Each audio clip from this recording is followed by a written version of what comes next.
Hello. So, the Scottish National Party has a new leader.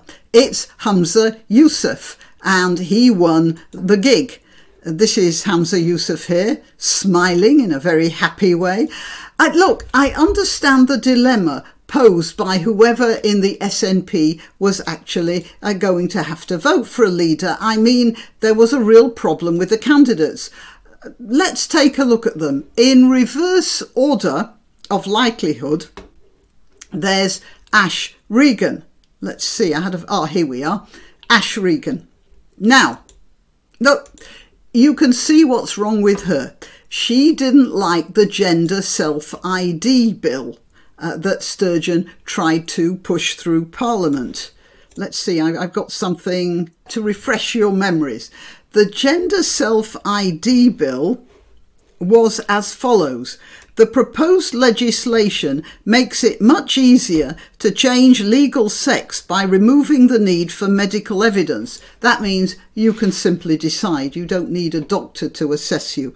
And reducing the 2-year waiting period to 3 months.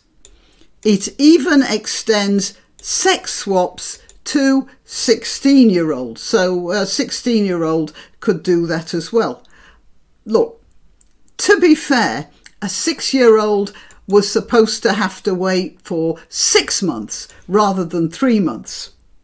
But whatever, that makes Ash Regan someone who doesn't like transgender people. Well, that's the way the Sturgeon supporters appear to have seen it. And they were rescued from that by the English Parliament deciding they simply couldn't do that. But meanwhile, Ash Regan had rather dirtied her ticket. Now, the next one was Kate Forbes.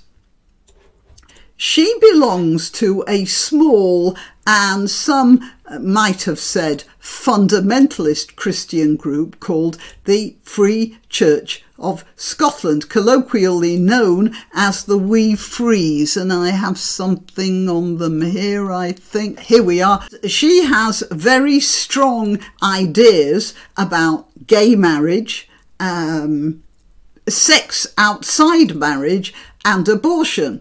And of course, that makes her a person who hates everything that is new and modern.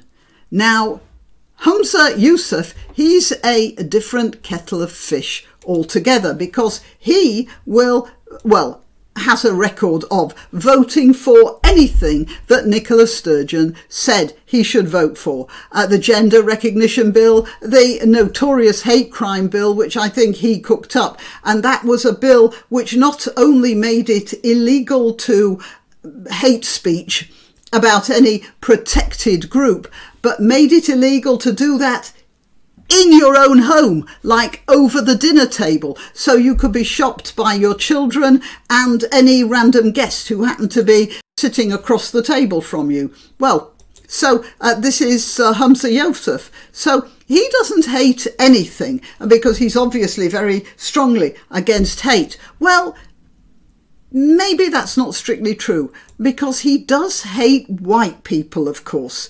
Let's have a look at his record here. The Lord President, white. The Lord Justice Clerk, white. Every High Court judge, white. The Lord Advocate, white. The Solicitor General, white. The Chief Constable, white. Every Deputy Chief Constable, white. Every Assistant Chief Constable, white. The Head of the Law Society, white. The Head of the Faculty of Advocates, white. Every Prison Governor, white. And not just Justice. The Chief Medical Officer, white. The Chief Nursing Officer, white. The Chief Veterinary Officer, white. The Chief Social Work Advisor, white. Almost every trade union in this country headed by people who are white. In the Scottish Government, every Director General is white. Every chair of every public body is white. That is not good enough. So, when it comes to choosing between someone who insists on upholding Christian morals and someone who hates white people, well, it's a no-brainer, isn't it? So Yousaf won. Now, Before I go on to why I think he won, or at least speculating on it, I will remind you that I'm Granniopteryx. I'm on YouTube, Rumble, BitChute and Minds.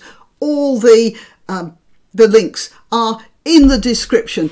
Also, methods of donating, if you feel so inclined, links in the description. But the best thing you can do for this video is like it. Click that like button, share it, and if you're on YouTube, remember, check that your subscription is still active. And if you're not subscribed, subscribe. That helps too.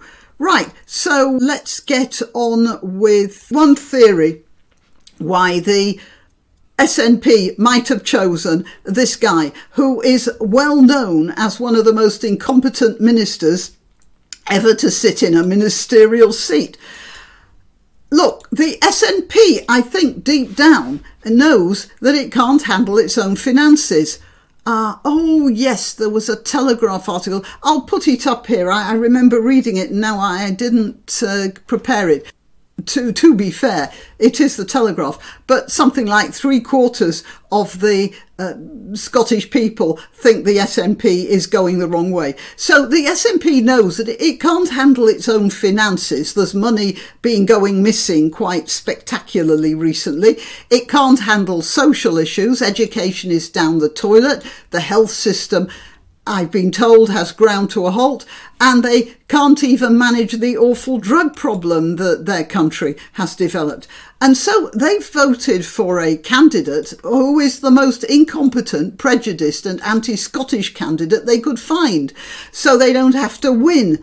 And then they don't have to shoulder any of that inconvenient responsibility for the mess that Sturgeon has made of her country that she says she loves and which she has completely ruined over the past, I don't know how long she's been in power, the past 20 years or something. Anyway, sorry, I lost that figure. It feels like 20 years anyway.